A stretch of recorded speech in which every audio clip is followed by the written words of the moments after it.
მოგესალმებით. დღეს 2 სექტემბერია. ტელეკომპანია GDS-მა დაიწყო პოლიტიკური საარჩევნო დებატი, რომელიც ინტეგრირებულია გადაცემაში 59 წამი. კვირაში 3ჯერ, სამშაბათს, 4შაბათს და პარასკევს დღის 12 საათზე პარტიების წარმომადგენლები საარჩევნო პროგრამებზე თემატურად იკამათებენ.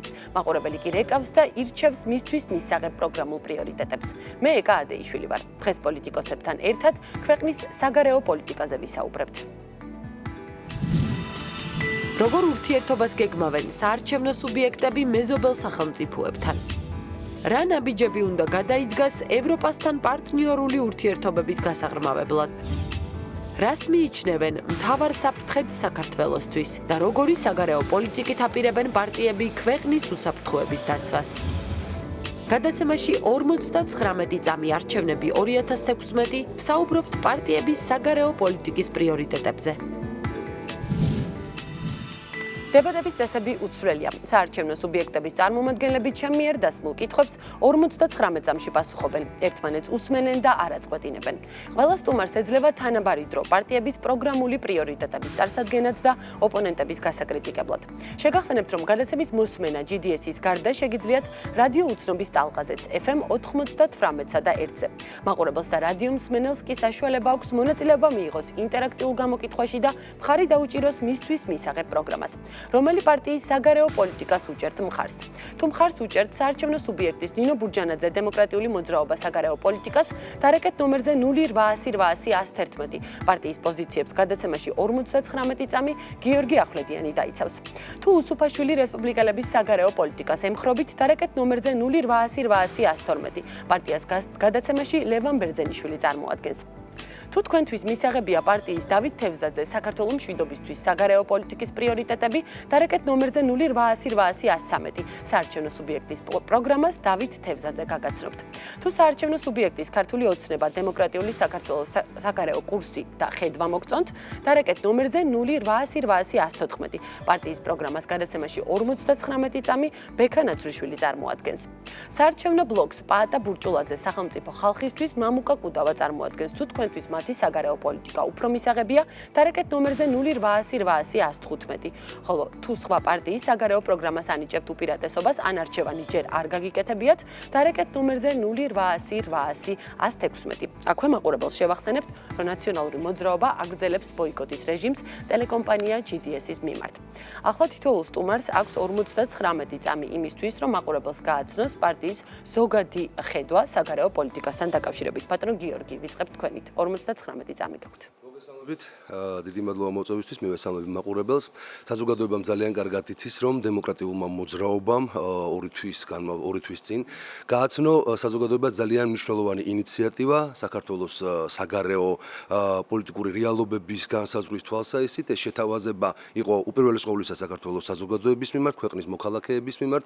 ეს შეთავაზება არის მთელი მსოფლიოსათვის და ეს იქნება საქართველოსათვის სრულიად ახალი ეტაპი საგარეო ურთიერთობების კონტექსტში, რადგან საუბარი არის ძირეულად შეცვლისა იმ პოლიტიკური, ასე ვთქვათ, ერთგვარი სტანდარტისა, რომელიც ბოლო 25 წლის განმავლობაში საქართველოს აქვს, ამ შემთხვევაში მის ჩრდილოელ მეზობელთან კონფრონტაციული რეჟიმის წარმოება და აი ამის შეცვლა მოლაპარაკებების დიალოგის და ამ მოლაპარაკებებისათვის რეალური წინაპირობის შექმნის კუთხით. ეს არის საქართველოს კონსტიტუციაში ჩანაწერის უბლოკო სტატუსის გაკეთებასთან დაკავშირებით, რაც უნდა გახდეს კიდევაც რეალური დიპლომატიური მოლაპარაკებების, რეალური წინსვლის და კონფრონტაციის მშვიდობის ჩანაცვლების პოლიტიკის თვალსაზრისით. დიდი მადლობა. დასრულდა თქვენ დრო, ბატონ ლევან. დიდი მადლობა, მოგესალმებით. რესპუბლიკური პარტიის კურსი საგარეო ძალიან დიდი ხანია ცნობილია, ვინაიდან ძველი პარტია გახლავთ. უპირველეს ყოვლისა ეს გახლავთ პროევროპული და პროატლანტიკური კურსი, რომელიც უცვლელია. ჩვენი მიზანია, რომ რაც შეიძლება გაიზარდოს ქვეყანაში ამ კურსის მომხრეთა რაოდენობა, რომელიც ისედაც დიდია, შემცირდეს რუსული პროპაგანდით გამოწვეული გარკვეული რყევები ამ ფრონტზე. ჩვენი მიზანია ასევე, რომ გაუმჯობესდეს ჩვენი დიპლომატიური სამსახური და ხელი შეეწყოს ჩვენს დიპლომატებს უცხოეთში მუშაობის დროს, გაუმჯობესდეს მათი სოციალური მდგომარეობაც, რათა იოლად გქონდეს კონტაქტი დანარჩენ მსოფლიოსთან. ჩვენი განსაკუთრებული ინტერესის საგანი გახლავთ მეზობელ ქვეყნებთან ურთიერთობა, ვინაიდან ბევრი პრობლემა არის ამასთან დაკავშირებული. ძალიან სერიოზული გამოწვევა არის საერთაშორისო ტერორიზმთან დაკავშირებით, ამიტომ ჩვენ ვფიქრობთ, რომ ყველაფერი ამის გადაწყვეტა შეიძლება მხოლოდ და მხოლოდ მშვიდობიანი გზით. დიდი მადლობა ყველა ამ საკითხზე ჩვენ გადაცემის განმავლობაში ვისაუბრებთ ბატონო დავით ახლა თქვენ გაქვთ 59 წამი პარტიის საგარეო კურსის ზოგადი პრიორიტეტების წარსადგენად. მოგესალმებით, მესალმებით თქვენს მაყურებელს და ჩემს კოლეგებს. მე მინდა მოგახსენოთ, რომ საგარეო პოლიტიკას ჩვენ არ უყურებთ როგორც განყენებულ რაღაც ვითარებას, მას უყურებთ ჩვენ საერთო უსაფრთხოების კონტექსტში და ამაში დიდ მნიშვნელობას ვანიჭებთ. ის თუ რას წარმოადგენს ჩვენ ვართ სუსტი და მცირე ქვეყანა. შესაბამისად, პრიორიტეტები ჩვენი განვითარების უნდა იყოს ორი მიმართულებით წასული, ან სისუსტე უნდა დავძლიოთ, ან სიმცირე. და ვინაიდან ეს მეორე ცოტა რთული დასაძლებელია, ჩვენ მიგვაჩნია, რომ ის სივრცე უნდა ვნახოთ ჩვენი საგარეო პოლიტიკური აქტივობისათვის, რომელიც ამ სისუსტეს დაგვაძლევნებს, ასეთად ჩვენ მიგვაჩნია ევროპული ინტეგრაციის გაღრმავება სერიოზულად, რასაც ეს გულისხმობს და შესაბამისად აი ამ სივრცეში პოლიტიკური ავტორიტეტის მოპოვება, რეიტინგის მოპოვება, ასე ვთქვათ. მადლობთ. დიდი მადლობა. ბატონო ბექა. მოგესალმებით, ესე ქართული ოცნების საგარეო კურსის დიდი ხანია ცნობილია, იმიტომ რომ ეს არის მმართველი პარტია, ეს არის ორიენტირებული მშვიდობაზე, პრაგმატიზმზე და ამ ყველაფრის შედეგი უნდა იყოს, რომ საქართველო გახდეს არა განხეთქილების ვაშლის სხვადასხვა დიდ სახელმწიფოებს და დიდ ძალებს შორის, არამედ უნდა გახდეს სინერგიის სივრცე, რომელიც ამ დიდ ძალებს აქ დააკავშირებს და აქედან გამომდინარე სწორედ ის პროექტები, როგორიც არის აბრეშუმის გზა და სხვა, რომლებიც აი ქმნიან ზუსტად აი ამ თანხვედრის წერტილებს სხვადასხვა ძალებს შორის, შესაბამისად გახდება საქართველოს უსაფრთხოების გარანტი. რა თქმა უნდა, მთავარი პრიორიტეტი არის პოლიტიკური და კულტურული და ეკონომიკური თვალსაზრისით ევროკავშირში ინტეგრაცია და უსაფრთხოების თვალსაზრისით ეს არის ნატოში გაწევრიანება. დიდი მადლობა. ბატონო მამუკა. მადლობა. ჩვენი საარჩევნო პროგრამა კონცენტრირებული არის სამი მთავარი პრინციპის ირგვლივ. პირველი ეს არის დეოკუპაცია, მეორე ევროატლანტიკური და ევროპული ინტეგრაცია და მესამე სწრაფი ეკონომიკური პროგრესი. სამივე საკითხი დაკავშირებულია ძალიან ბუნებრივად ერთმანეთთან. აქედან გამომდინარე, ჩვენი პრიორიტეტი უნდა იყოს მაქსიმალური ძალისხმევის გაღება იმისათვის, რომ პირველი დეოკუპაციის ფრონტზე მოვიპოვოთ დიდი წარმატება, კერძოდ რუსეთის ინტერესებთან დაპირისპირება საერთაშორისო ასპარეზზე, რაც ამ მთავრობის პირობებში არ ხდება ძალიან პასიური საგარეო პოლიტიკის გამო. მეორე, გავაძლიეროთ ჩვენი ევროპული ვექტორი, კერძოდ 4 წლის განმავლობაში ჩვენ უკვე უნდა გავხდეთ ევროკავშირის კანდიდატი, წევრობის კანდიდატი ქვეყანა და მესამე, ეს ორი პრიორიტეტი დასახელებული ვერ მოხდება თუ საქართველოს გააგრძელებს იყოს დაჩაჩანაკებული ღარიბი ქვეყანა. დაასრულეთ. ძალიან დიდი მადლობა. ახლა მომრჩეველს შეგვიძლია გავაცნოთ პარტიების ხედვა უფრო დეტალურად თქვენი პარტიის საგარეო პოლიტიკასთან დაკავშირებით.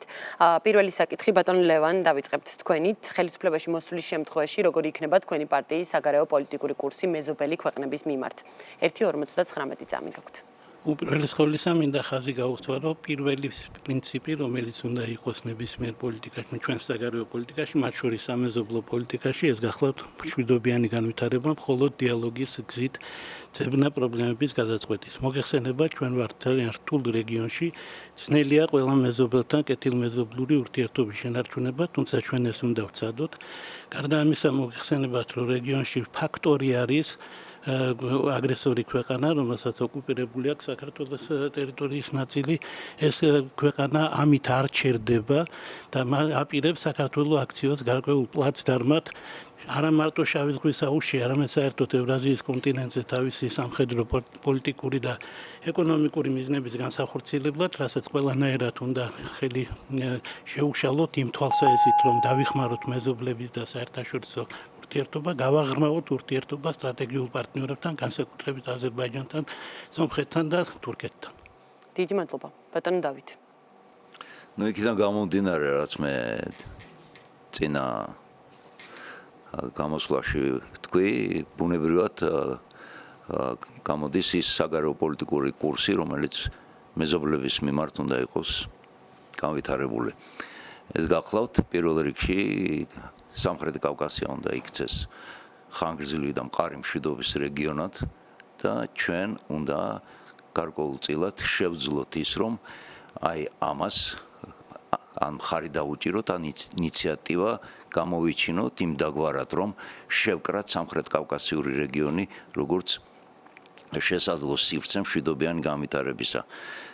რეალურად ჩვენ არ უნდა ვიყოთ მიმართული იმისაკენ, რომ გარკვეულწილად ვიყოთ დაპირისპირების საფუძველი, არამედ ინტეგრაციის საფუძველი. ნუ აქ ითქვა დაახლოებით ეს კარგახანს ძალიან დიდი მადლობა. ბატონო ბექა, თქვენი პარტიის პროგრამა მეზობელ სახელმწიფოებთან ურთიერთობის კუთხით.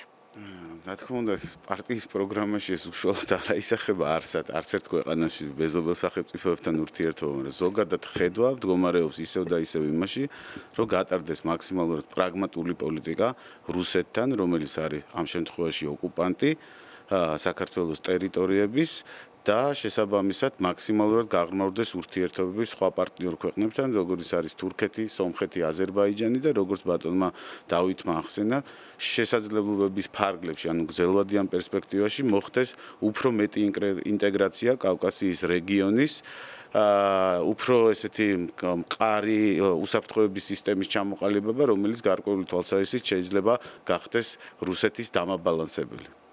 დიდი მადლობა. ბატონო მამუკა. 4 მეზობელი ყავს საქართველოს. დავიწყებ რუსეთით. როცა მესმის საუბარი უბლოკო სტატუსზე, ნეიტრალიტეტზე, სულ მიჩნდება ასეთი აზრი, სად დაიბადა ეს ხალხი, სად გაიზარდა, ისტორია არის სწავლა, 200 წელი ვერ ნახა ვერაფერი, 2008 წელს აქ არ იყო. ეს არის აბსოლუტური ილუზია. საქართველოში ნებისმიერი პარტია იქნება ბურჯანაძის თუ ნებისმიერი სხვის, რომელიც მსგავსი იდეებით გამოვა, იქნება აშკარად კოლაბორაციონისტული და იგივე იდეების შემცველი, როგორც იყო საფრანგეთში ოკუპირებული საფრანგეთის მეთაური პეტენი, რომელიც ელაქუცებოდა ჰიტლერს. თურქეთი არის ჩვენი სტრატეგიული პარტნიორი, რა პრობლემებიც არ უნდა იყოს იქ დემოკრატიის თუ სხვა უსაფრთხოების მხრივ ომია სირიაში. უნდა გავაგრძელოთ მათთან ძალიან მჭიდრო პარტნიორობა, ისინი არიან ჩვენი პირველი ეკონომიკური პარტნიორი და ყოველთვის ენერგეტიკულად ისინი გვეხმარებიან. და პლუს სომხეთი და აზერბაიჯანი. ჩვენ სანამ ღარიბები ვიქნებით ამ თავრობის პირობებში კერძოდ, ვერანაირი ინტეგრაციას მათთან ვერ მოვახდენთ სერიოზულად. ძალიან დიდი მადლობა. ბატონო გიორგი, ამ წრეს დაასრულებთ თქვენ. დიახ, უპირველეს ყოვლისა მინდა გავცე პასუხი იმას, რომ სწორედაც რომ საქართველოში დავიბადეთ, სწორედაც რომ ჩვენ თვალწინ გაიარა იმ ყველაფერმა, რაც მოყოლებული 90-იანი წლების დასაწყისიდან დამოუკიდებლობის მოპოვებიდან ჩვენ ქვეყანას თავს გადახდა. სწორედ იმ რეალობიდან გათვალისწინებით, რომ ყოველ 4 წელიწადში ერთხელ ჩვენი არასწორი პოლიტიკით, არასწორი საგარეო პოლიტიკით, აგრესიით, კონფრონტაციით, ლანძღვაგინებით დავკარგეთ ყოველ 4 წელიწადში ახალ-ახალი ტერიტორიები და ეს პროცესი დასრულებულია თუ არა არავინ არ იცის. ასეთი პოლიტიკით მხოლოდ და მხოლოდ დავკარგავთ. თქვენის პოლიტიკური ძალები ხართ, რომელსაც რეალურად შეგუება შეუძლია ამ რეალობასთან და მხოლოდ კონსტატაცია მე იმისა, რომ როგორი ცუდი მდგომარეობა, როგორი აგრესორია რუსეთი და წარსულში ვილაპარაკოთ ყველა ჩვენს დაკარგულ ტერიტორიასთან დაკავშირებით. ჩვენ არ ვართ ამისათვის მზად და ამიტომაც გადავწყვიტეთ დემოკრატიულმა მოძრაობამ რეალურად უთხრათ ნამდვილი სიმართლე საზოგადოებას, რომ თუ არ შევცვლით პოლიტიკას, თუ არ შევცვლით აი ამ აგრესიულ ტონს, თუ არ გადავალთ მოლაპარაკების რეჟიმზე, ჩვენ კიდევ დავკარგავთ, დასაკარგი ბევრია. უნდა დავასრულოთ და დავიწყოთ ქვეყნის პრობლემების მოგვარება თქვენგან განსხვავებით. დიდი მადლობა. ახლა ბატონ ლევან, თქვენ გაქვთ 59 წამი იმისთვის, რომ გააკრიტიკოთ ოპონენტები, ან მათ მიერ გამოთქმულ ხედვებს უპასუხოთ. დიდი მადლობა. მე მხოლოდ იმას შევეხები, რაც ჩემი აზრით კრიტიკას იმსახურებს და არ გავიმეორებ იმას, რაც მეტნაკლებად მოსაწონი იყო პროგრამებში. კრიტიკას იმსახურებს უპირველეს ყოვლისა ჩემი აზრით უბლოკო სტატუსის წარმოდგენა, ვინაიდან მართალი გითხრათ, ახლა შევეცდები რომ მხარი დაუჭირო ნებისმიერ პოლიტიკას, რომელიც ამას აგვაცდენს და ბევრს ამაზე ვილაპარაკებ, მე უბრალოდ გეტყვით, რომ თვითონ იდეაც კი, რომელიც გამოხატავს ნეგატიური სიტყვით რაღაცას უბლოკო, არის უნდა გავთავისუფლდეთ ასეთი იდეებისგან, ჩვენ არ გვჭირდება უთი დაწყებული ამბები, როგორც უპრინციპო პოლიტიკა, უბლოკო სტატუსი და სხვა, ჩვენ გვჭირდება იანი, ოსანი, ოვანი, აი ესეთები პატიოსანი, სამართლიანი სახელოვანი ქვეყანა. გარდა ამისა, მე არ მიმაჩნია, რომ ჩვენ განხეთქილების ვაშლი არ უნდა ვიყოთ ევროპასა და დანარჩენ მსოფლიოს და რუსეთს შორის და ამას მე ღრმად უფრო მოგახსენებ. დიდი მადლობა. ბატონ დავით. ნუ მე ეჭვს გამოთქვამდი უბლოკო სტატუსის მიმართ, გამომდინარე იქიდან, რომ ჩვენ გვაქვს მაგალითები იმისა, როდესაც ასეთი გარანტიები, რომელიც გაიცემა სახელმწიფოების მიერ, ხომ? ასეთ შემთხვევაში ძირითადად არ მუშაობს და უკრაინის მაგალითი ამისი ყველაზე კარგი გამოხატულება გახლავთ 90-იან წლებში იცით თქვენ უკრაინა იყო ერთ-ერთი სახელმწიფო რომელსაც გააჩნდა ბირთვული კობინები საბჭოთა კავშირის დაშლის შემდეგ მის ტერიტორიაზე იყო ეს განლაგებული და სერიოზული გარანტიების სანაცვლოდ მან გადასცა ეს კობინები რუსეთს სერიოზული გარანტიები აღმოჩნდა პრაქტიკულად შეუსრულებელი ამიტომ მეც ამას ეჭვი. დიდი მადლობა. ბატონო ბექა. ხო, რაც შეეხება უბლოკო სტატუსს, პრინციპში ეს არის ცივი ომის გადმონაშთი და აქედან გამომდინარე მე მგონი ხე უბლოკო სტატუსზე ლაპარაკი ზედმეტია.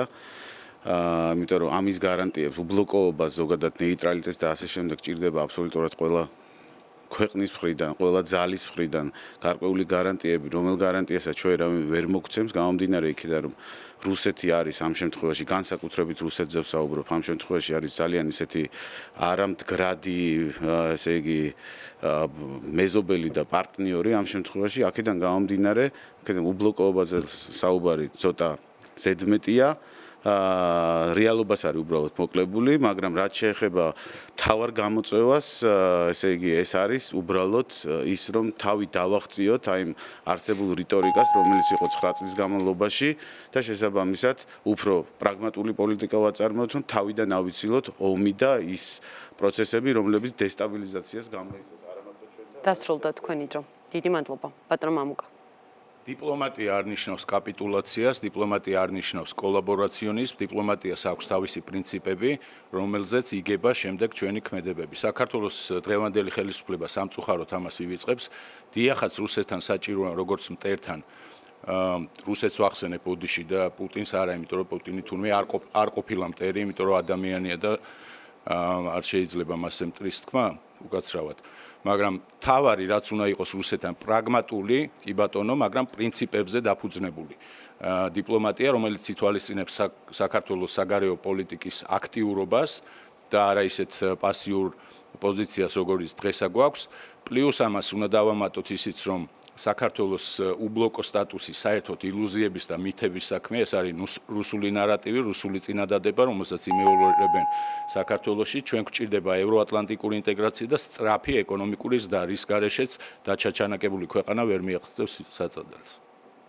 დიდი მადლობა. ბატონო გიორგი, ოპონენტები ძირითადად თქვენ საგარეო პოლიტიკას აკრიტიკებდნენ, ამიტომ ძალიან კარგია რომ ამ წრეს დაასრულებთ თქვენ უპასუხეთ. დიახ, ეს არის შესანიშნავი, რომ დემოკრატიული მოძრაობის ინიციატივას განიხილავს ყველა, მართლაც ესეთი მდგომარეობაა დღეს უთორო ჩართო, იქიდანაც უბლოკო სტატუსთან დაკავშირებით მსჯელობა მიმდინარეობს, იმიტომ რომ საზოგადოებისათვის ეს არის ძალიან აქტუალური საკითხი. ჩვენი კოლეგები ისე საუბრობენ, თითქოს საქართველოს რომელიმე ბლოკში იყოს დღეს გაწევრიანებული და რაიმე სამხედრო ქოლგა გვეფაროს თავზე, დასაცავად იმ რეალობებისა, რომელიც ჩვენს წინაშე და გამოწვევებისა, რომელიც დგას.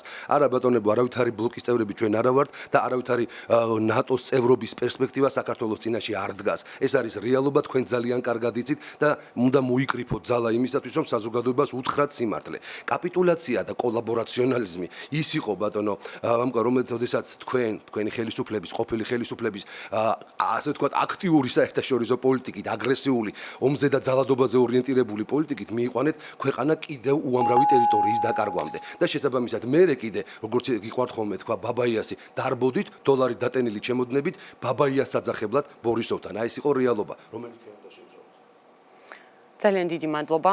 შეგახსენებთ, რომ ჩვენს გადაცემაში მაყურებელი რეკავს და ირჩევს მისთვის მისაღებ საგარეო პოლიტიკის პროგრამას. ინტერაქტივის კითხვა ასეთია, რომელი პარტიის საგარეო პოლიტიკას უჭერთ მხარს, თუ მხარს უჭერთ საარჩევნო სუბიექტის ნინო ბურჯანაძე დემოკრატიული მოძრაობა საგარეო პოლიტიკას რეკავთ ნომერზე 08008111, ურსუბაშვილი რესპუბლიკელები 08008112, დავით თევზაძე საქართველოს მშვიდობისთვის 08008113, ქართული ოცნება დემოკრატიული საქართველოს 08008112 014, პაატა ბურჭულაძე სახელმწიფო ხალხისთვის 0800 სხვა პარტია 0800 116. ახლა უნდა შევისვენოთ რამდენიმე წუთით რეკლამის შემდეგ 59 წამი არჩევნები 2016 ისევ პირდაპირ ეთერში დაბრუნდება ვსაუბრობთ საარჩევნო სუბიექტების საგარეო პოლიტიკაზე. დროებით.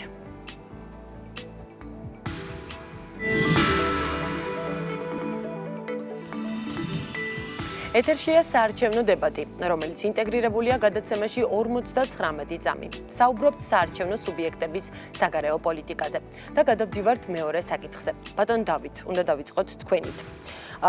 თქვენი აზრით რა არის გასაკეთებელი უახლოეს მომავალში ევროპასთან პარტნიორული ურთიერთობების გაღრმავებისთვის და რა შედეგს ელოდებით 2020 წლისთვის, რა მიგაჩნიათ მთავარ შემაფერხებელ და ხელისშემშლელ ფაქტორებად ევროინტეგრაციის კუთხით? პირველ რიგში მე ნაწილობრივ დაუბრუნდები იმას, რაც ვილაპარაკე, საქმე იმაშია, რომ ჩვენი უსაფრთხოების და უსაფრთხოდ ყოფნის და სახელმწიფოდ ყოფნის ხაზი გადის ჩვენი ავტორიტეტის დაზე და არა ვთქვათ კუნთების გაზრდაზე. ამ კუთხით ევროინტეგრაცია არის მართლა სასიცოცხლოდ მნიშვნელოვანი ჩვენთვის, იმიტომ რომ ის ხსნის ჩვენთვის სივრცეს პოლიტიკური გავლენის ზრდისა. ახლა რა გვიშლის ხელს? ესე ძალიან მნიშვნელოვანია, იმიტომ რომ მე მიმაჩნია, რომ შემაფერხებელი ფაქტორების მიზეზი ჩვენ ვართ თვითონ. ეს გახლავთ დემოკრატიის ხარისხი ჩვენთან, ეს გახლავთ ადამიანის უფლებების არასათანადო დაცვა, პირდაპირ გეტყვით, კანონის უზენაეთობის პირობითობა და ჩვენი განათლების სისტემა სოციალური უსაფრთხოების გარანტიების არყოფნასთან ერთად. აი ეს არის ხელშემშლელი პირობები. დიდი მადლობა. ბატონო ბექა.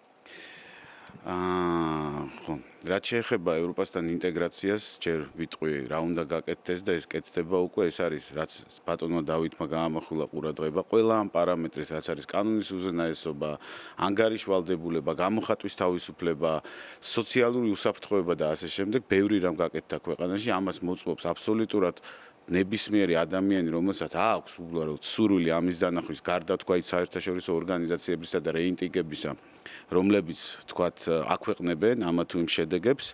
მთავარი გამოწვევა, რა თქმა უნდა, არის დაძლევა იმ 9-წლიანი ესე იგი გამოცდილებისა, როდესაც მხოლოდ პროევროპულობა, წინა ხელისუფლების ეფუძნებოდა ცარიელ პოსტულატებს და ანტიევროპული იყო აბსოლუტურად მათი პოლიტიკა და შესაბამისად ადამიანების დამოკიდებულება ევროპასთან მიმართებაში არ ჩამოყალიბდა როგორც ესეთი ცალსახავ თქვათ ღირებულებათა სისტემა. აქედან გამომდინარე ეს არის შესაძლებელი და რა თქმა უნდა თვითონ ევროპაში მიმდინარე პროცესები, როგორც არის მიგრაციული კრიზისი და ასე შემდეგ. გმადლობთ. ბატონო მამუკა. არის ევროინტეგრაცია, ეს არის ჩვენი ევროპულ სახში დაბრუნება, რომელზეც 3 საუკუნის წინ სულხან საბა ზრუნავდა და არა მარტო 1221-ში ჯვაროსნებიც კი იბრძოდნენ დიდ გორის ომში, ჩვენს მხარდასაჭერად, რათა პოლიტიკური მხარდაჭერა გამოეხატათ. ეს არის, რა თქმა უნდა, ყოველგვარ ილუზორულ ნეიტრალიტეტზე საუბარი, ასეთ გამოცადეთ 1920 წელს, როცა თავზე გადაგვახია რუსეთმა ჩვენი ორმხრივი შეთანხმება და ოკუპაცია მოახდინა ჩვენი ქვეყნის. რა არის ევროინტეგრაცია? ეს არის ევროკავშირი. ჩვენი პროგრამის მიხედვით, თუ საქართველოს განვითარდება ძალიან სწრაფად 10%-ზე მეტი მინიმუმ, მას ექნება საშუალება უკვე 2020-ში გახდეს ოფიციალური კანდიდატი ევროკავშირისა, აქტიური დიპლომატიის მეშვეობით. ნატოს რაც შეეხება ნატოს წევრობა, რა თქმა უნდა, არის აბსოლუტური რეალობა, ასეთი იყო ბალტიის ქვეყნების მაგალითიც, რაც გვასწავლის, რომელიც რამდენიმე თვის ადრე არ შეიძლებოდა გაწევრიანებულიყო, ამიტომ ეს სრულიად შესაძლებელია. დიდი მადლობა. ბატონ გიორგი, რა არის გასაკეთებელი იმისთვის, რომ ევროპასთან გაღრმავდეს ურთიერთობები? დიახ, არსებობს ძალიან კონკრეტული ინტერესები, რომელიც ყოველთვის აქვს ევროპასაც, აზიასაც და სხვა კონტინენტებსაც. როდესაც ჯვაროსნები საქართველოში იბრძოდნენ, ეს მათი ინტერესი იყო და საქართველოში იცავდნენ თავის ინტერესებს. დიახ, მაგრამ ის რეალობა, რომელიც უკავშირდება ის, რომ თავზე გადაგვახიეს და ასე შემდეგ, როდესაც ბრიყულ პოლიტიკას ატარებს ხელისუფლება, ყოველთვის თავზე გადაახევენ. ნეიტრალიტეტი აღიაროს სახელმწიფომ თვითონ გამოიწეროს და ჩაიწეროს რაიმე დოკუმენტში, არის აბსურდი, იმიტომ რომ ნეიტრალიტეტი უნდა აღიაროს შენი ნეიტრალიტეტი. გაეროს უშიშროების საბჭოს მინიმუმ 40 წევრმა რეფორმა მაინც რაც თურქმენეთთან დაკავშირებით მოხდა და უბლოკო სტატუსი ეს არის სახელმწიფოს არჩევანი იყოს თუ არ იყოს რომელიმე უცხო სამხედრო კოალიციურ ბლოკებში თუ კოალიციებში გაწევრიანებული. რაც შეეხება ევროინტეგრაციას მე მინდა მკაფიოდ აღხსნა იმის გამო რომ ჩვენს ოპონენტებს ხშირად არგუმენტები არ აქვს ყველანაირ აბსურდებს მიაწერენ ხოლმე უბლოკო სტატუსს. უბლოკო სტატუსი არ ეხება ევროინტეგრაციის საკითხს, არ ეხება ევროკავშირს, არ ეხება ვიზო ლიბერალიზაციას და ასე შემდეგ საკითხებს. ეს ეხება მხოლოდ სამხედრო თემატიკას და სამხედრო კოალიციებს და ბლოკებში, არ გაწევრიანებას. გმადლობთ. ბატონ ლევან, თქვენ დაასრულებთ ამ წელს. უპირველეს ყოვლისა მინდა ვთქვა რომ ევროინტეგრაცია ნიშნავს ჩვენთვის იმ მუხლის ამოქმედებას 59 მუხლის ამოქმედებას რომელიც საქართველოს მომავალ წევრობას გულისხმობს ამისთვის გადასადგმელია ნაბიჯები და არა 2020 წელს არამედ გაცილებით ადრე საქართველოს აქვს ყველა შანსი გახდეს კანდიდატი ქვეყანა ამისთვის საჭირო არის უბრალოდ გამოხატოს ქვეყანამ პოლიტიკური ნება ჩვენი ხელისუფლებაში ყოფნის შემთხვევაში ეს აუცილებლად მოხდება და სხვებსაც ამას ურჩევთ როგორც კი ასეთი ნება გამოიხატება მე ჩაირთვება ეგრეთ წოდებული სკრინინგის პროგრამა ანუ შემოწმდება ჩვენი კანონები და ევროინტეგრაცია ისედაც ნიშნავს კანონების ჰარმონიზაციას წინ სწრებად და ჩემი კომიტეტი რომელსაც მე ხელმძღვანელობ ზუსტად ამ საქმით არის დაკავებული გარდა ამისა უნდა გითხრათ რომ ძალიან სერიოზული წარმატება გვექნება ახლა ჩვენ ვიზა ლიბერალიზაციის თვალსაზრისით რაც ხელს შეუწყობს მომავალ ფიქრებს ევროპასთან სრული ასოცირების შესახებ. დიდი მადლობა. ახლა გექნებათ თითო 59 წამი იმისთვის, რომ გააკრიტიკოთ ოპონენტების ხედვა ევროინტეგრაციასთან დაკავშირებით. ბატონ დავით, ვიწყებთ ისევ თქვენით. წამზომი ჩაერთო. ხო, და საქმე რაშია მე ისევ იმ თემას დავუბრუნდები.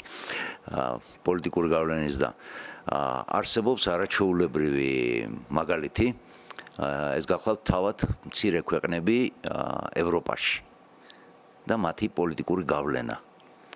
აი ამ სივრცეში ადგილის მოპოვება რეალურად საქართველოს შეუძლია და უნდა მიაღწიოს ამას თუ უნდა შეინარჩუნოს სახელმწიფომ თავისი სახე როგორც სახელმწიფომ. აი ეს გახლავთ, როდესაც მე ვლაპარაკობ პოლიტიკური გავლენის სივრცის გახსნაზე. ამის ერთადერთი გზა არის მართლა ევროპაში ინტეგრაცია. სხვა გზა ამისთვის არ არსებობს სამწუხაროდ მე არ შეიძლება საბედნიეროდ ყოველ შემთხვევაში რუსეთი ამდაგვარ სივრცეს თავისი პარტნიორებისთვის არ ხსნის. ამიტომ სახელმწიფოს შენარჩუნების რეალური გზა გადის მის პოლიტიკური ავტორიტეტის მოპოვებაზე.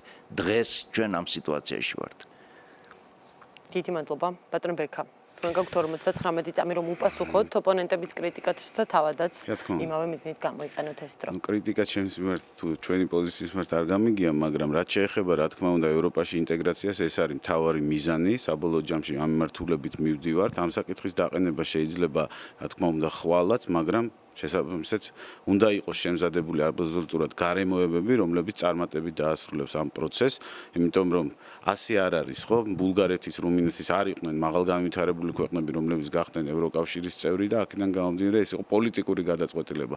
ჩვენ ზუსტად ამ პოლიტიკური გადაწყვეტილების მოლოდინში, რა თქმა უნდა, ვართ, რაც თავარი კრიტიკა არის ჩემი მიემართება სახელმწიფო ხალხისგან გამომდინარე იქიდან რომ ევროპა როდესაც შეიქმნა პირველი ევროპის მამება როდესაც ევროპა შეიქმნა ეს იყო სოლიდარობისა და მშვიდობის სივრცე და ზუსტად ამას დაეფუძნა ევროპა თავისი პასუხისმგებლიანი სახელმწიფოთი, კეთილდღეობის სახელმწიფოთი და ასე შემდეგ. რამდენად მოდის მინიმალისტური სახელმწიფო, ლიბერალური, რაღაც სოციალ-დარვინიზმზე დაფუძნებული სახელმწიფო, თქვათ ევროპასთან თანხვედრაში ეს მაინტერესებს. ჩაერთო თქვენ წამზე. ინტეგრაციის კუთხით ერთი რამ ასოცირების შეთანხმება უნდა შესრულდეს რაც შეიძლება სწრაფად. ამისათვის კერძოდ ძალიან დაგვეხმარება უვიზო მიმოსვლა, რომელიც რამდენიმე თვეში გვექნება და კიდევ უფრო მეტად მნიშვნელოვანი თავისუფალი ვაჭრობის შეთანხმების სრულად ამოქმედება. რატო? იმიტომ რომ ამ მთავრობამ ჩააგდო მთლიანად ეს მიმართულება. არ არის ძალიან ბევრი დიდი კამპანია საზღვარგარეთ, კერძოდ აზიის და სხვა კონტინენტებზე ინვესტორების მოსაზიდად, რომლებიც შემოიტანდნენ აქ ფულს და აბანდებდნენ საქართველოში და შემდეგ ეს გავიდოდა ევროპაში, ევროკავშირის ფარგლებში, როგორც აქ წარმოებული პროდუქცია. ეს არის ძალიან დიდი ჩავარდნა. რაც შეეხება ქართული ოცნების წარმომადგენლის სოციალისტურ მიმართულებას, დიახაც ჩვენ ვართ მემარჯვენეები, მიგვაჩნია რომ გაღარიბებულ საქართველოს არ აქვს შანსი გახდეს ევროატლანტიკური საბჭოს ოჯახის წევრი, თუ ის არ გამდიდება ძალიან სწრაფად. დიდი მადლობა. ბატონ გიორგი. მემარჯვენე პოლიტიკური ძალა, რომელიც გვპირდება 1 მილიონ სოციალურად დაუცველ ადამიანს საქართველოში გარანტირებულად. რეალურად რომ ვთქვათ, ევროინტეგრაციის საკითხთან მიმართებაში არანაირი პრობლემა, არანაირი კონკრეტული წინააღმდეგობა არ არსებობს დემოკრატიული მოძრაობის პოლიტიკაში. კიდევ ერთხელ გავიმეორებ, რომ ეს არის უბრალოდ ყურით მოთხრეული თემა იმასთან დაკავშირებით, რომ არგუმენტების ნაკლებობა აქვს ჩვენს პოლიტიკურ ოპონენტებს. რეალურად რომ ვთქვათ, ჩვენ ვსაუბრობთ დიახ აუცილებლობაზე, ევროპასთან ინტეგრაციაზე, ევროპული ინსტიტუტების, დემოკრატიული ინსტიტუტების საქართველოში დამკვიდრებაზე, ოღონდ აქაც ვსაუბრობთ და ვცდილობთ, რომ რეალისტები ვიყოთ და ყოველგვარი გადაჭარბების გარეშე მივაწოდოთ საზოგადოებას სიმართლე და რეალური ინფორმაცია. ჩვენ ვართ წინააღმდეგნი იმისა, რომ შევქნათ გარკვეულწილად ეს არაადეკვატური გაზრდილი მოლოდინები, რომელიც საბოლოო ჯამში ძალიან მტკივნეულ დაცემას იწვევს ხოლმე, როდესაც აღმოჩნდება, რომ ეს ყველაფერი ასე არ ხდება. ჯერ შარშა უნდა ლიბერალიზაცია მიგვეღო, მერე წელს, მერე ზაფხულში, ეხლა რამდენიმე თვის შემდეგ. ბატონებო, სიმართლე უთხრათ საზოგადოებას, ეს გაცილებით. დიდი მადლობა.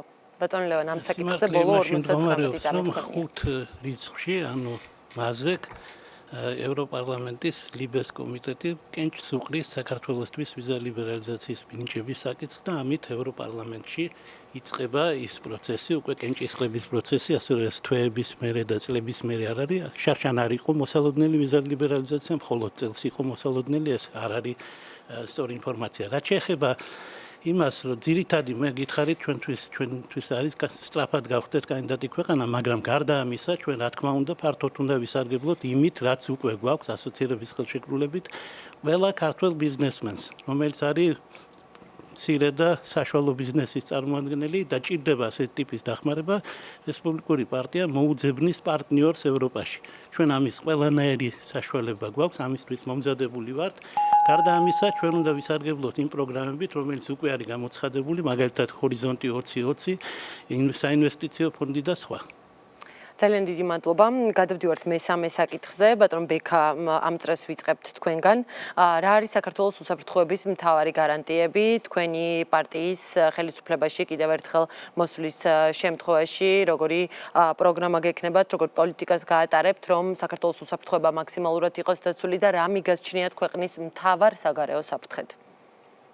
ესე იგი, მე ისევ გავაგრძელებ იმ აზრს, რომ ესე იგი სამხედრო პოლიტიკური თვალსაზრისით, რა თქმა უნდა, უსაფრთხოების გარანტია ამ ეტაპზე არის ნატო, ან შესაბამისად ძალთა ბალანსი, რომელსაც ქმნის ამ ეტაპზე ჩვენი ურთიერთობა ნატოსთან, რუსეთთან მიმართებაში.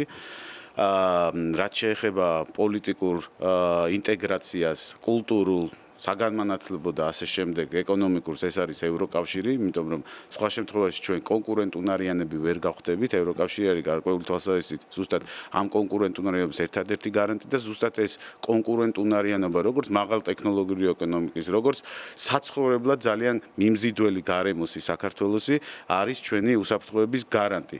გარდა ამისა, რაც მთავარია, ესე იგი ევროპასთან მიმართებაში მთავარი უნდა იყოს შესაბამისად, რომ საზოგადოება მაქსიმალურად მიეწოდოს ევროპა თუ რა არის, რომ გათვითცნობიერებული არჩევანი გააკეთონ ამ შემთხვევაში. დიდი მადლობა, ბატონ მამუკა.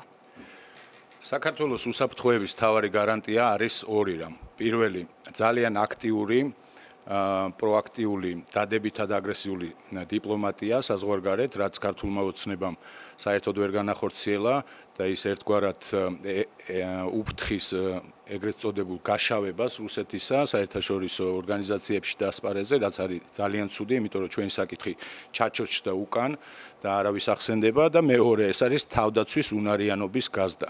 რომელ გარანტიებზე საუბრობს ქართული ოცნება, რომელმაც რადიკალურად შეამცირა თავდაცვის ბიუჯეტი, ჩვენი ჯარისკაცები არიან დიახაც ძალიან კარგად გაწვრთნილი, მაგრამ ისინი მხოლოდ და მხოლოდ ხელფასს იღებენ და არ არის საუბარი procurement-ზე და სხვადასხვა ტექნოლოგიების შეძენაზე. ჩვენ გავაკეთებთ იმას, რომ დღეს თუ 2.5% იხარჯება თავდაცვის ბიუჯეტზე, 5 წელიწადში ეს გაიზრდება დაახლოებით 5%-მდე მთლიანი შიდა პროდუქტის. გმადლობთ. ბატონო გიორგი. ახლა მაყურებელი ხედავს, რომ რიგი პოლიტიკური პარტიებისა ისევ მოუწოდებენ საქართველოს არმიის ომისათვის სამზადისის, ასე თქვათ, ხელშეწყობას, ისევ მილიტარიზაციას, ისევ აგრესიულ რიტორიკას, ისევ ამ შემთხვევაში იმ გზის გაგრძელებას, რამაც არაერთხელ დაგუყვა.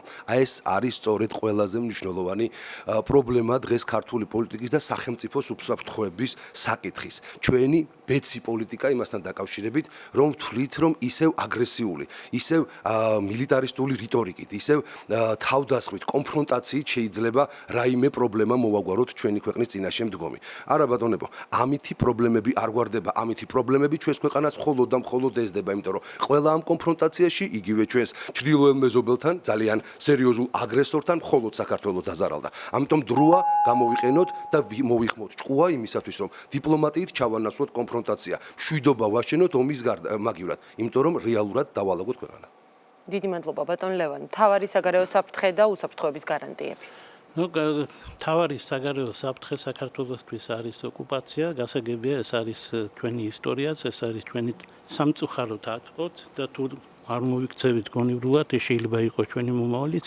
ჩვენ ცხოვრობთ მეზობელი ოკუპანტი ქვეყნის გვერდით, რომელიც არ ერიდება ამ თავის საქმიანობას არა მარტო საქართველოსთან მიმართებაში, არამედ მოლდოვასთან მიმართებაში მაგალითად, რომელიც დიდი ხანია, ასე ვთქვათ, უბლოკო ნეიტრალური ქვეყანაა, მაგრამ არ უშველის ეგ ამბავი არანაირად.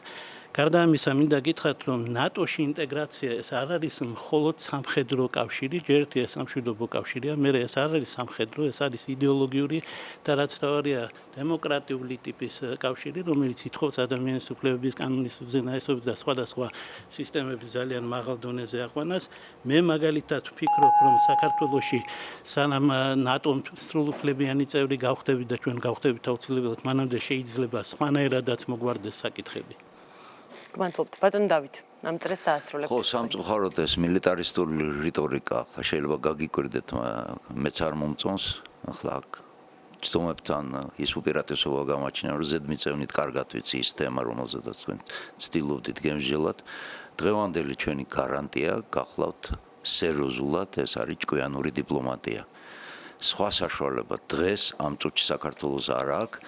ხოლო ის რაზედაც ვლაპარაკობდით, რომ 5%-იანი ბიუჯეტი სამხედრო ძალებისთვის ეგ გახლავთ საომარი ბიუჯეტი და მე თავშივე თქვი, ჩვენ არ უნდა ვიქცეთ ქვეყანად, რომელიც ემუქრება მეზობლებს და ამაში შეიძლება მუქარის დანახვა, მაშინ, როდესაც ამ მუქარის განხორციელება არ შეგვიძლია. ჩვენს გარშემო არსებობენ მეზობლები, რომლებიც ძალიან წყნარად ამვითარებენ თავის სამხედრო ძალებსაც, თავის ურთიერთობებსაც, არავის არ ემუქრებიან, მაგრამ შეუძლიათ ყველანაირი მუქარის განხორციელება ჩვენს მიმართ. აი ეს აქ გახლავთ ბატონებო რეალობა. ამიტომ ჭკვიანური დიპლომატია მე მგონია ერთადერთი დგას. დიდი მადლობა. ბატონო ბექა. თქვენ გაქვთ საშუალება რომ უპასუხოთ ოპონენტების კრიტიკას, ნამდვილად გამოითქვა სახელმწიფო ჯგუფის მიმართ გარკვეული კრიტიკა, ან თავადაც გააკრიტიკოთ ოპონენტები. ხო, რაც შეეხება ზოგადად სამხედრო რიტორიკას, რა თქმა უნდა, ქართული ოცნება ამას არავითარ შემთხვევაში არ გაიზიარებს და არ იზიარებს. უპირველეს ყოვლისა, უნდა ითქვას, რომ რეალურად ჩვენი, ესე იგი, უსაფრთხოების გარანტი შეიძლება ბოლომდე ვერ დავასრულებთ, ეს არის ჩვენი მიმზიდველობა, ჩვენი პარტნიორებისთვის. რაც უფრო მიმზიდველები ვიქნებით ჩვენი პარტნიორებისთვის, მით უფრო გარანტირებული იქნება ეს უსაფრთხოება. ეს არ დაწყებულა, ვთქვათ, აი, საქართველოს მიმზიდველობა, ვთქვათ, ესე იგი, ნაციონალური მოძრაობის დროს ან ქართული ოცნების დროს ამას დიდი ხანია ჩაეყარა საფუძველი ელემენტარული სატრანსპორტო დერეფანის საფუძველზე, ხო? მაგრამ ეს არ არის საკმარისი იქნება მაშინ, როდესაც ჩვენ გავხდებით მაღალტექნოლოგიური ეკონომიკა, როდესაც ჩვენ გავხდებით მაღალგანვითარებული ეკონომიკა და როდესაც ჩვენ გავხდებით განუყოფელი ნაწილი ევროატლანტიკური სივრცის. ამიტომ სამხედრო რიტორიკით ამის მიღწევა არის შეუძლებელი და ეს არის უბრალოდ კონტრპროდუქტიული ნებისმიერ შემთხვევაში ამ ენაზე ლაპარაკი ნებისმიერ ქვეყანასთან. ბატონო მამუკა. ჩვენ არ უჭერთ მხარს სამხედრო რიტორიკას, ჩვენ უჭერთ მხარს თავდაცვის უნარიანობის ამაღლებას, რომელიც მხოლოდ და მხოლოდ მიიღწევა სწრაფი ეკონომიკური ზრდის პირობებში და არა ისეთში, როგორცაც ქართული ოცნება გვთავაზობს ბოლო 4 წლის განმავლობაში 2-3%-ის ფარგლებში. საქართველოს დინამიკური, მზარდი, მიმზიდველი მხოლოდ მაშინ იქნება, თუ მას იქნება მინიმუმ 10%-იანი ზრდა და შემდეგ ეს ბიუჯეტი, ეს ზრდა მოგცემს საშუალებას, რომ დიახაც თავდაცვის ბიუჯეტი გავზარდოთ, იმისათვის რომ ზოგიერთი პარტიისგან განსხვავებით სინით არ მივეგებოთ პუტინს, გაუწიოთ წინააღმდეგობა შემდგომი აგრესიის შემთხვევაში და არანაირ გამოწვევაზე არ არის საქმე და დიახაც აქტიური დიპლომატია უნდა განვახორციელოთ. ვისასწავლით თქვენ დიპლომატიას? აქ ძალიან ბევრი ადამიანია საქართველოში, რომელსაც გამოცდილი აქვს რუსეთის ბაზების, რუსეთის მოლაპარაკებების, დავით თევზაძის მეთაურობით ასევე ნატოსთან მოლაპარაკება. რას გვთავაზობთ, რომ საერთოდ მხოლოდ და მხოლოდ დიპლომატიით მოვაგვაროთ ჩვენი დეოკუპაცია ეს არის? ბატონ გიორგი. დიახ, სწორედ იმ დიპლომატებზე ვსაუბრობ, რომლებმაც საქართველოსდან გაყვანილი რუსეთის ჯარები უკან დააბრუნეთ. ხო? იმ ხელისუფლებასთან ერთად, იმ აგრესიულ სამხედრო რიტორიკასთან ერთად და იმ ბეც პოლიტიკასთან ერთად, რომელსაც საერთოდ ჰქონდა ადგილი 9 წლის განმავლობაში. და აი ამ პოლიტიკის შეცვლაზეა საუბარი და როგორაც არ უნდა შეეწინააღმდეგოთ ახლა ადამიანები, რომლებსაც მხოლოდ ის უარყოფითი გამოცდილება გაქვთ ამ ახალ ინიციატივას, საზოგადოება მას ძალიან კარგად ხედავს რა არის თეთრი და შავი. აქ მოლდოვის თემა გაჟღერდა, დიახ ბატონებო, მოლდოვამ გამოაცხადა და ჩაწერა თავის კონსტიტუციაში ფაქტობრივი ნეიტრალიტეტი, მიუხედავად იმისა, რომ არც ერთ ქვეყანას ეს ნეიტრალიტეტი მისთვის არ უღიარებია. ეს იყო არასწორი პოლიტიკა და უკვე სასაცილო არის. ჩვენ თუ ჩავწერთ უბლოკო სტატუს კონსტიტუციაში და შემდეგ ხელს აღარ გავანძრევთ, ფეხი ფეხზე გადავიდებთ და ვიფიქრებთ, რომ ყველაფერი თვითონ მოგვარდება, ეს ასე არ იქნება. თქვენ ერთი მაგალითი დამისახელეთ, რა ნაბიჯები გადადგა მოლდოვამ იმისათვის, რომ რუსეთთან ურთიერთობები მოეწესრიგებინა. არაფერი. დემოკრატიული მოძრაობა ამას გავაკეთებთ და ამის შედეგსაც ძალიან მალე ვანახებთ საზოგადოებას. ბატონ ლევან. მე მინდა აი ბოლო ფრაზა გავაგრძელო, ესე იგი გაცილებით უფრო საშიში ყოფილა ჩემი კოლეგის მოსვლა პოლიტიკაში, ვიდრე მე აქამდე მეგონა, იმიტომ რომ თურმე იმის ჩაწერის შემდეგ კიდე ფეხზე არ გადაიდებენ და კიდე უფრო ძიმე ნაბიჯებს გადადგამენ ქვეყნის დასაქცევად. ასე აშკარად გამოცხადებული მე ეს ჯერ არ მენახა, არ გამიგონია, თუმცა შეიძლება ვცდებოდი. ეხლა რაც შეეხება იმას ჩვენი უსაფრთხოება რატომ არის მაინდა-მაინც ამ ერთ ქვეყანასთან დაკავშირებული და რა როლი შეიძლება ჰქონდეს ამასთან დიპლომატიას. მოგეხსენებათ, დიპლომატიის ძირითადი ამოცანა ჩვენ შემთხვევაში არის არაღიარების მსოფლიო პოლიტიკის მხარდაჭერა და ჩვენმა დიპლომატებმა რაც მართალია, რაც დრო გავიდა, მით მეტი შეძლეს ამ მიმართულებით, იზრდება იმ ქვეყანათა რიცხვი, რომელიც ამ სფეროში მხარს გვიჭერენ, სამწუხაროდ გვაქვს აქ ჩავარდნებიც, ახლა არიან მეზობელი ქვეყნებიც კი უშუალო მეგობრები და ძმები, რომელიც მხარს არ გვიჭერენ. ბატონ დავით. ხო მე მინდა აქ ერთი ციტატა წამოვიღე, ეკუთვნის სტივ ჰედლეს, გახდათ პრეზიდენტ ბუშის უმცროსის უსაფრთხოების მრჩეველი, მას მოუწია გამოსვლა ერთხელ და ახსნა განმარტების მიცემა, რატო თქვა შეერთებულმა შტატებმა საქართველოსთვის შეიარაღების გადაცემაზე 2008 წლის ომის წინა ვითარებაზეა ლაპარაკი და ძალიან საინტერესო პასაჟია ორი და წაგიკითხავთ თქვენის ნებართვით. პირველი, მცირე სახელმწიფოები არ წარმოადგენს გლობალურ ძალთა ურთიერთობის ელემენტს. ეგ არის ძალიან მნიშვნელოვანი. და მეორე, საქართველოს უნდა გახდეს რეგიონის კონსტრუქციული წევრი, ეს მისი რეკომენდაცია.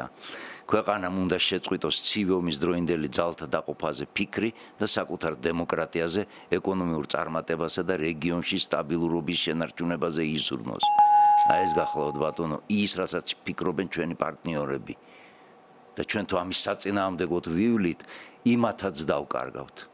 დიდი მადლობა. რეკლამის შემდეგ 59 წამი არჩევნები 2016 პირდაპირ ეთერში დაბრუნდება დროებით.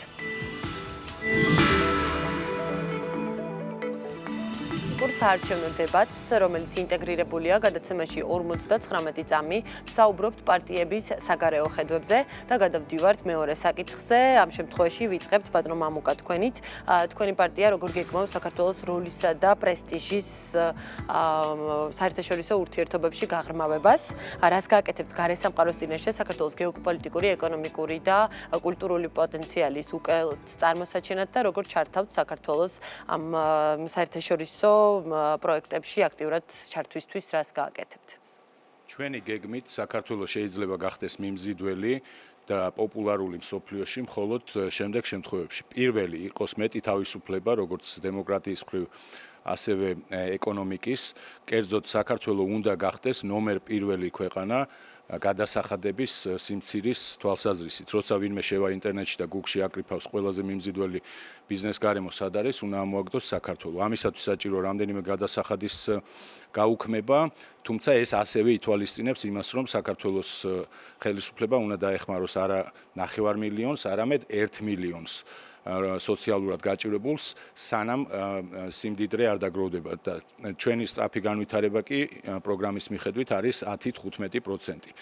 მეორე აუცილებელია უსაფრთხოების სფეროში გაგრძელება ჩვენი წვლილი შეტანა საერთაშორისო სამშვიდობო მისიებში და ბოლოს მეტი პიარი, მეტი მუშაობა საერთაშორისო ასპარეზზე რეკლამების მხრივ. დიდი მადლობა ბატონ გიორგი. როგორ უნდა ჩავრთოთ ქვეყანა საერთაშორისო პროექტებში ეკონომიკური კუთხით. ჩვენს გარშემო უამრავი ძალიან მნიშვნელოვანი მილიარდობით და ტრილიონობით ბრუნვის მქონე უამრავი პროექტი ხორციელდება და ამის მაგალითი იყო ბოლოს შეხვედრა რუსეთის, ირანის და აზერბაიჯანის პრეზიდენტებს შორის, როდესაც ძალიან მნიშვნელოვანი ენერგეტიკული პროექტი პრაქტიკულად ჩვენი არასწორი პოლიტიკის შედეგად საქართველოს გვერდს უვლის. ძალიან ბევრი ასეთი ენერგეტიკული პროექტი საქართველოს აუვლის გვერდს თუ ჩვენ გავაგრძელებთ აი იმ ბეც პოლიტიკას რომელსაც ვატარებთ. ეს არის საქართველოსთვის უმნიშვნელოვანესი რეალობა. დიახ, საქართველოს ტერიტორიაზე უნდა გადიოდეს სწორედ დამაკავშირებელი პროექტები ენერგეტიკული და ასე შემდეგ სხვადასხვა ეკონომიკური თვალსაჩინით. და ის დამოკიდებულება არა ადეკვატური, რომ თურმე აი ესეთ მილებს, აი ესეთ პროექტებს, აი ესეთ ნავთობსადენებს შემოყვებიან რუსული ტანკები. ეს არის ქვეყნის მტრობა პირდაპირ პროპორციულად. დიახ, სანამ ის ტანკი იდგება, რომელიც საქართველოსთვის არის აგრესიული, მანამდე საქართველოში არავინ ფულს არ ჩადებს ასევე. და შესაბამისად ეს უნდა შეიცვალოს. დიდი მადლობა ბატონ ლევან. პირველ რიგში ამ თვალსაზრისით აუცილებელი არის ჩვენ უფრო ფართოდ დავინახოთ ჩვენი რეგიონი. შემოდის ახალი ფაქტორები მოგეხსენებათ, ესაა ირანი, ეს არის განსაკუთრებით ჩინეთი, მაგრამ გარდა ამისა ძალიან მნიშვნელოვანი არის ჩვენ გავფართოვდეთ შავი ზღვის მიმართულებითაც. მე ვგულისხმობ საქართველოს მონაწილეობას ისეთ პროექტებში, როგორც არის ჩვენი დიპლომატიის გარკვეული მონაპოვარი ვიშეგრადი პლუსი, ვიშეგრადის ქვეყნებს პლუს საქართველო, ანალოგიურის გაკეთება შეიძლება და რუმინეთის მხარე არის ამისი, ასე ვთქვათ, ინიციატორი, უნდა საქართველოს ჩართოს რუმინეთის ხაზით ზღვიდან ზღვამდე ახალი ტიპის კოალიციაში, სადაც ეს ქვეყნები იმუშავებენ ჩვენს სასარგებლოდ. მინდა გითხრათ, რომ ბოლო ხანებში არა მარტო ბალტიის ქვეყნები, არამედ სწორედ რუმინეთი ძალიან ბევრს აკეთებს ჩვენი პოპულარიზაციისთვის ევროპაში. ჩვენ უნდა აღმოვხრათ ის ნაკლი, რომელიც გვაქვს ევროსკეპტიკოსებთან, განსაკუთრებით ბევრი მუშაობთ გერმანიასთან. დიდი მადლობა ბატონ დავით. ხო, მე მაინც სხვა კუთხიდან მოუტრიალდები, ახლა ქვეყნის პროექტებია, რომელშიც მონაწილეობს ქვეყანა, ან შეუძლია მონაწილეობა მიიღოს, მე მაინც ეს კერძო მიმართულება მგონია, ჩვენ უნდა ვისწავლოთ, დავიცვათ ის პრინციპები, რომელზედაც შენდება ქვეყნის ავტორიტეტი, როცა ის მონაწილეობს გარკვეულ ჯგუფთან ერთად, როგორც განვითარების საკუთარი განვითარების სივრცეში. მცირე ქვეყნებისთვის, რომლებიც ევროპაში გახლავთ და უმეტესობა ეს მცირე ქვეყნები არიან, მათ უნდა გააჩნდეთ პირველ რიგში. გააჩინათ, მათ გააჩინათ, ჩვენ უნდა გაგვაჩნდეს ამაზე ლაპარაკი. საკუთარი ინტერესების მკაფიო ჩარჩოს განსაზღვრა. შემდეგ კონკრეტულ გარკვეული ტიპის ინფორმაციაზე წვდომატობა. შემდეგ ქცევის შეთანხმებული ნორმების მხარდაჭერის უნარი. რაშიც მოვიკოწლებთ ხშირად და იმ შესაძლებლობათა გამოყენება, რომელსაც ეს სივრცე იძლევა. აი ამის გამოყენება, ამ პრინციპების იმპლემენტაცია მოგცემს ზუსტად იმას. გმადლობთ ბატონ ბექა. ხო, საქართველოს როლის და პრესტიჟის გაზდას რაც შეეხება, რა თქმა უნდა, საქართველოს როლი და პრესტიჟი ზოგადად და სახელი არ უნდა ისმოდეს უარყოფით კონტექსტში, არ უნდა იყოს ისევ და ისევ ვამბობ რაღაცა დაპირისპირების სივრცე, რადგან ეს საფუძველშია, ესე იგი მოკლავს ნებისმიერი განვითარების პერსპექტივას, არამედ საქართველოს უნდა იყოს მიმზიდველი, საქართველოს უნდა იყოს ესე ძლიერი ეკონომიკა, საქართველოს უნდა იყოს უპირველეს ყოვლისა ის ზუსტად ის სინერგიის სივრცე, რაზეც მე ვილაპარაკე, დამაკავშირებელი სხვადასხვა კულტურების. ანუ ჩვენ ძალიან კარგი ურთიერთობა უნდა გქონდეს ისეთ ზრდად ძლიერ სახელმწიფოებთან, როგორც არის ჩინეთი, კარგი უნდა ურთიერთობები გქონდეს უნდა ირანთან, კარგი ურთიერთობები უნდა გქონდეს სხვა სახელმწიფოებთან, რომლებიც გარკვეული თვალსაზრისით ზუსტად იქნებიან ჩვენი სახელის აგრეთვე გამტანი და პოპულარიზაციის განმახორციელებელი და გარდა ამისა უნდა ვიპოვოთ უფრო მეტი ლობისტები ევროკავშირში, რომ შესაბამისად ჩვენი საკითხები იქ უფრო ინტენსიურად იყოს ხალხდაჭერილი. დიდი მადლობა ბატონ მამუკა, კრიტიკის წრეს იწყებთ თქვენ. ქართულმა ოცნებამ ამ 4 წელში მიაღწია იმას, რომ არა მხოლოდ 2-3%-ით იზრდება მხოლოდ ეკონომიკა, არამედ იმას, რომ ინვესტორებისათვის ვერ შექმნა ისეთი კარგი გარემო, რასაც კერძოდ ევროკავშირის სხვადასხვა ინსტრუმენტი გვთავაზობს. ამიტომ უნდა ვიაროთ მსოფლიოში პიარით, ლობინგით და უამრავი კონტაქტით და მთავრობა უნდა მოგზაურობდეს და იცნობდეს ახალ ხალხს და არ უნდა იყოს ჩაკეტილი საქართველოში, რომ შემოვიტანოთ ფული. ეს არის AIIA, იმიტომ რომ არა აქვს საქართველოს ბუნებრივი რესურსები, ღარიბი ქვეყანა, გვჭირდება ინვესტორები. ჩვენ უნდა გავხდეთ როლ მოდელი, ანუ ერთგვარი მაგალითი განვითარებისა, ისეთივე როგორც არის მაგალითად ევროკავშირში ირლანდია, რომელიც უპრეცედენტოდ იზრდება, ან აზიაში დაახლოებით ჩვენი ზომის ქვეყნები, რომლებიც გახდნენ ეგრეთ წოდებული აზიური ვებხვები. წინააღმდეგ შემთხვევაში ჩვენ არაფერი გვეშველება. რაც შეეხება რუსეთს, რუსეთის ბიზნესი და ინვესტიციები კი ბატონო, მაგრამ არა ნავთობსადენი, არა გაზსადენში და არა სტრატეგიულ ობიექტებში, როგორც არის რკინიგზა. ბატონო გიორგი. ლომები და ვებხვები კარგია, მაგრამ რეალობა გაცილებით სხვა არის.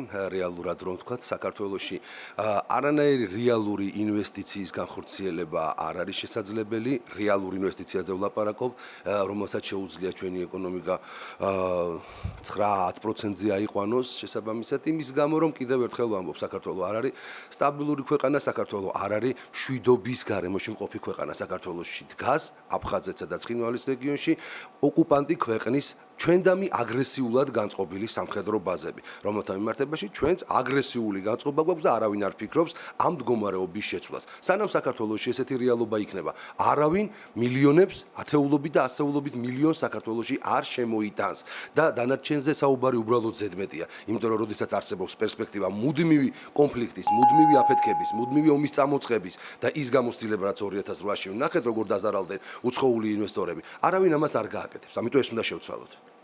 ბატონ ლევან. უპირველეს ყოვლისა მინდა გითხრათ, რომ ძალიან მნიშვნელოვანია საშინაო და საგარეო ვექტორების ურთიერთშეთანხმება. არის შემთხვევები, როდესაც ჩვენ ასე ვერ ვიქცევით და ეს გამოსასწორებელია. ერთ მაგალითს გეტყვით, საქართველოში მოქმედებს ოკუპაციის საწინააღმდეგო კანონმდებლობა, რაც სრულიად ბუნებრივია, მაგრამ ამავე კანონების გამოყენებით ევროპელი დამკვირვებლები და ცალკეული ქვეყნების წარმოადგენლები ვერ ხვდებიან საქართველოში, რის გამოც ჩვენ მაგალითად სანქციები გვაქვს დადებული ქვეყანას ევროკავშირის მხრიდან და ვენეციის კომისია ამას აკრიტიკებს. მე ვფიქრობ, რომ ეს რა თქმა უნდა შესაძლებელია სწორედ იმისთვის, რომ სოფლიოში მეტი გასასვლელი გქონდეს, საქართველოს ასეთი უხერხულობები არ უნდა შექმნას თვითონ. რაც შეეხება იმას, უნდა იყოს თუ არა საქართველოს განხეთქილების ვაშლი, საქართველოს ვერაფრით ვერ გადაწყვეტს იმას არ იყოს, ან იყოს ასეთი, იმიტომ რომ ეს ჩვენზე არ არის დამოკიდებული, ახლა მიმდინარეობს ხელახალი გადანაწილება მსოფლიოსი და ჩვენ ფრთხილად უნდა ვიყოთ, ცუდ ადგილას არ მოხვდეთ. ბატონო დავითი. ხო, ნუ აქ ამდენი საუბარი იყო რეალიზმზე და როგორც ერთი თუ უფლებას მომცემთ უბრალოდ მეც სხვას არაფერს არ მოუყვები, ერთი ანეკდოტი გამახსენდა. ოპტიმისტები სამყაროში სწავლობენ ინგლისურს, პესიმისტები ჩინურს, რეალისტები კალაშნიკოვის ავტომატს. ამ რეალობაში ვცხოვრობ ჩვენ. ჩვენ ვინ უნდა ვიყოთ ამაზე ლაპარაკი. მე მაინც ვფიქრობ, რომ გარკვეულწილად ოპტიმიზმი ჯობია. დასრულეთ. დიახ. ძალიან დიდი მადლობა. ბატონ ბექა. ხო, რაც შეეხება, ესე იგი ჩვენი ოპონენტისგან გამოთქმულ აზრს, თუ თქვენ საქართველოს ეკონომიკა იზრდება, საქართველოს ეკონომიკა იზრდება რეგიონში ყველაზე კარგად და სწრაფად. ესე იგი, ორი საფრთხე გამოიკვეთა დღესდღეობით და ჩვენი ოპონენტებიდან. ერთი თქვათ, იგივე თავისუფალი დემოკრატებიდან ამ თვალსაზრისით, რომ ისინი საუბრობენ ისეთ იდეაზე, რომელიც არის განუხორციელებელი და უბრალოდ ადამიანების ამ იდეის ირგვლივ მობილიზება იქნება ცოტა არ იყოს დამღუპველი ჩვენი ქვეყნისთვის და მეორე ის ეკონომიკური პოლიტიკა, რომლის გატარებაც თურმე გადაწყვეტილი აქვს, არ ვიცი, გირში თუ ციხს თუ არ ვიცი, რომელიღაცა პარტიას აქვს, მაგრამ აქ თავარი რა არის, როდესაც აღმოსავლეთ აზიაზე ვსაუბრობთ. აღმოსავლეთ აზია სახელმწიფოს უშუალო მონაწილეობით განვითარდა და არა გადასახადების დაბლა დაწევით და შესაბამისად უპასუხისმგებლო პოლიტიკით, რისი გატარებას თქვენ გსურთ.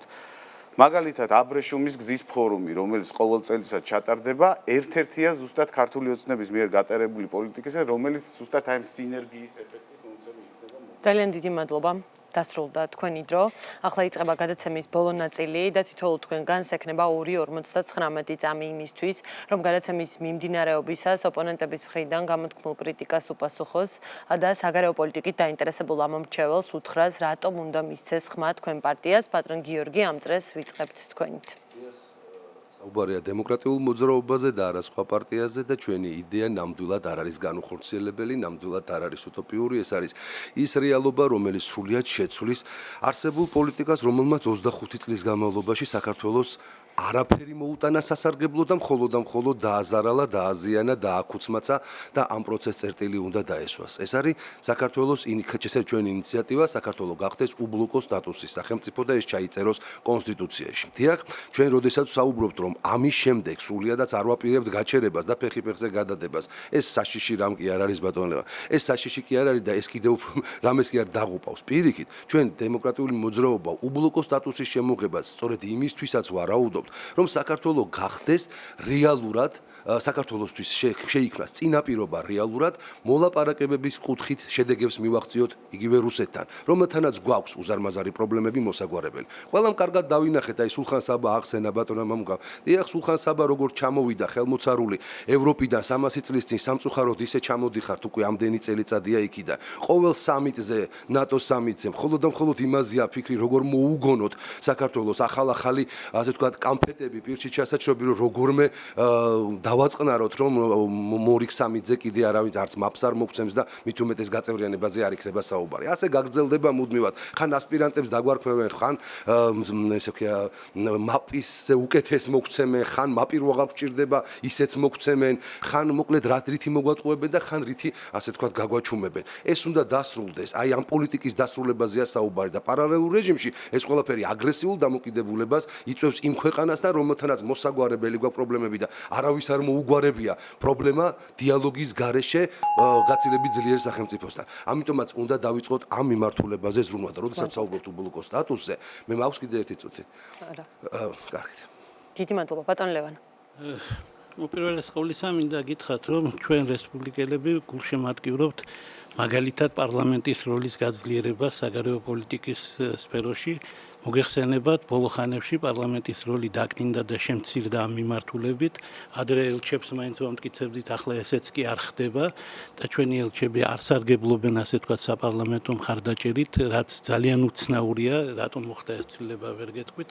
ამიტომ დასაბრუნებელი არის რა თქმა უნდა პარლამენტის ძალა, პარლამენტის ძალა დასაბრუნებელი საგარეო მიმართულებით კონტროლის გაძლიერებაზე, შესაბამის სამინისტროებზე. სამინისტროების რიცხვი არის შესამცირებელი. მე აბსოლუტურად დარწმუნებული ვარ, რომ ევროპასთან ინტეგრაციის სამინისტრო ჩვენ არ გვჭირდება, ეს უნდა იყოს ნაწილი საგარეო საქმეთა სამინისტროსი, რაც ასევე ჩვენი საგარეო პოლიტიკის ერთ-ერთი პრიორიტეტი უნდა იყოს ნაკლები სახელმწიფო, ნაკლები სამინისტროები. ახლა ძალიან სერიოზულად გაბერილი არის აქ შტატები და ამაზე ლაპარაკი არ მსურს, იმიტომ საგარეო პოლიტიკის სფეროდან არ გამოვიდე. რაც შეეხება ზოგიერთ დაპირებას, ახლა როდესაც ადამიანს შეეშლება, არ არის აუცილებელი, რომ მაინდა-მაინც იქ გაჯიუტეს. ასეთი გამონათქვამი არსებობს ლათინურად, რომ errare humanum est, stultum est in errare perseverare. ანუ შეცდომა ადამიანურია, სიბრიყვი არის შეცდომაში გაჯიუტება. შეცდომა იყო, როდესაც ადამიანმა თქვა ლიდერმა, რომ 9 მილიონის მაგივრად 1 მილიონ ადამიანს ვაქცევ გაჭირვებულებათო.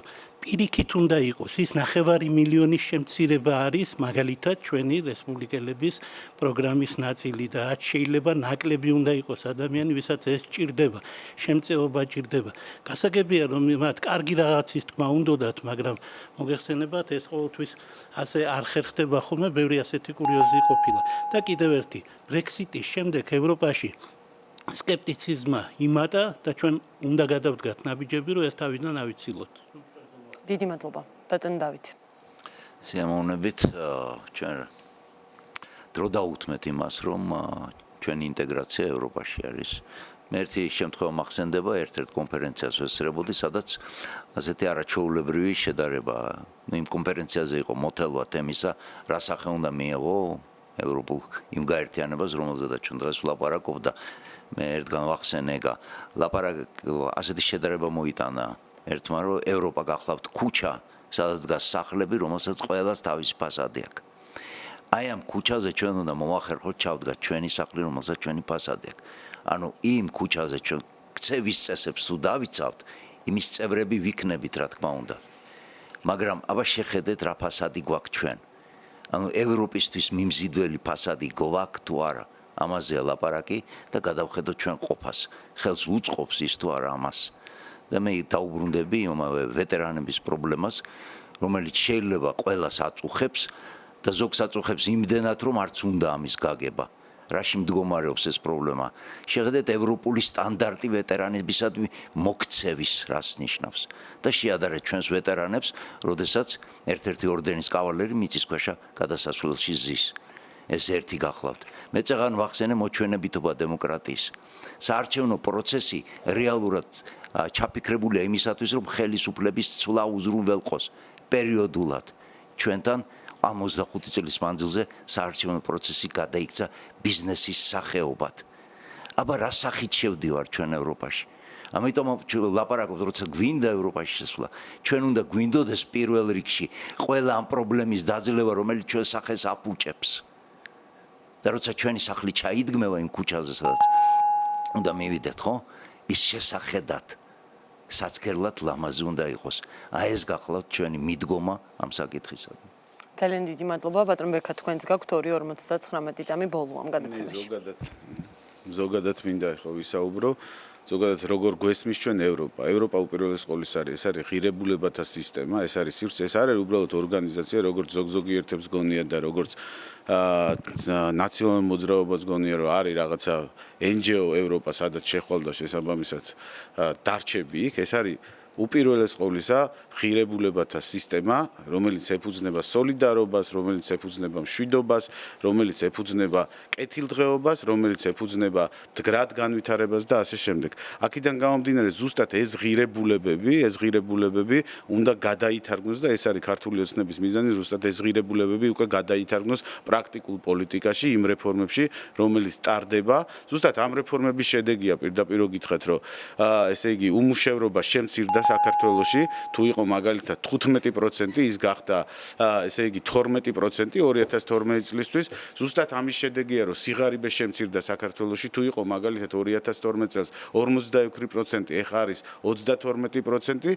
ზუსტად ამის შედეგია, რომ საერთოდ რომ არავის ყურადღება არ მიუქცია წარმოებისთვის, სოფლის მეურნეობისთვის და ეკონომიკისთვის და თურმე რო ამბობდა დიდი ესე იგი ლიბერალური იდეოლოგები, რომ ბაზარი თვითონ შექმნის ადგილებს, შევარდნაძის დროს უფრო დაბალი იყო უმუშევრობა, ვიდრე ნაციონალური მოძრაობის ყველაზე საუკეთესო დროს, რომელსაც ისინი აქებენ 2007 წელს, რომელიც მხოლოდ და მხოლოდ სამშენებლო ბუმით იყო განპირობებული და იპოთეკური კრედიტებით. აქედან გამომდინარე, ერთადერთი გამოსავალი ჩვენთვის არის აი ესეთ პრაგმატულ პოლიტიკას მიყვეს, რომელსაც მიყვება ქართული ოცნება და უბრალოდ მე პრინციპში ამას საფრთხეთ არ აღვქვენ, იმდენად მარგინალური პარტიებია ვთქვათ, მაგალითად როგორიც არის გირჩი, როგორიც არის სახელმწიფო ხალხისთვის, ასე შემდეგ, ამას მნიშვნელობა არ აქვს. უბრალოდ ნაკლებ პოპულიზმს უნდა მივყოთ ხელი, იმიტომ რომ გადასახადების შემცირება არც ერთ ქვეყანაში არ ყოფილა ვთქვათ იგივე რეცეპტი ქვეყნის განვითარებაში. დიდი მადლობა, ბატონო მამუკა, 2:59 წამი გაქვთ და ვასრულებთ გადაცემაში პასუხის ნაწილს. ძალიან სასაცილო, როცა ქართული ოცნება ლაპარაკობს პოპულიზმზე. ეთყობა სიტყვის განმარტება არ იციან, განსაკუთრებით იმის გამო, რაც წინა საარჩევნო კამპანიისას მათ ისინი დაპირდნენ მოსახლეობას და აბსოლუტურად გადააგდეს ბოდიში ჟარგონისთვის. ჩვენი პროგრამა რა არის? ჩვენი პროგრამა არის მეტი თავისუფლება, რაც სოციალურ ლიბერალურ იდეებს ეფუძნება, ამაში გულისხმობ ძალიან ბევრ რამეს, რა თქმა უნდა. პირველი ეს არის ადამიანის უფლებების სათანადო დაცვა, შემდეგი არის თავისუფალი სასამართლო, რომელიც დაახლოებით ისეთივე კასტრირებული და დაჩაგრულია, როგორც წინა ხელისუფლების დროს და პოლიტიკური შანტაჟის სფეროა ხელისუფლების ხელში. ეს ასევე ნიშნავს მეტ თვითმმართველობას, ანუ დეცენტრალიზაციას. აქედან გამომდინარე, ეს ასევე ნიშნავს დეკრიმინალიზაციას, აღარ უნდა სვამდეთ ადამიანებს ციხეებში მოწევისათვის, ეს ნიშნავს ასევე სავალდებულო ჯარის გაუქმებას, იმიტომ რომ საქართველოს სჭირდება მხოლოდ და მხოლოდ პროფესიული არმია და არა გაწეული ყარაულები, რომლებიც და ახალგაზრდები ერთ წელს კარგავენ ამისათვის და ასე შემდეგ. ანუ ეს სოციალურად ლიბერალური იდეები. ასევე მეორე მთავარი პროგრამის ნაწილი ჩვენი არის ფისკალური კონსერვატიზმი. საქართველოს არ ჭირდება ჩვენი გადასახადებით დაფინანსებული უდიდესი ბიუროკრატია, რომელიც ყოველთვის დიდი იყო, მაგრამ ქართულმა ოცნებამ კიდევ უფრო გაზარდა. ჩვენ უნდა შევამციროთ სამინისტროების რაოდენობა, 19 მინისტრის მაგივრად უნდა დავტოვოთ მხოლოდ 8. შემდეგ უნდა შევამციროთ გადასახადები, სწრაფი ეკონომიკური ზრდა მხოლოდ მინიმუმ 10%-ით უნდა იყოს იმისათვის, რომ შემდეგ 9 მილიონს კი არა 1 მილიონ ყველაზე გაჭირებულს დავეხმაროთ.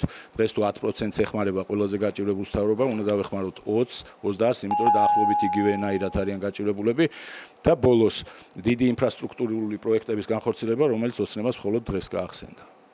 ძალიან დიდი მადლობა. შეგახსენებთ, რომ გადაცემის განმავლობაში მაყურებელი რეკავდა და ირჩევდა მისთვის მისაღებ საგარეო პროგრამას.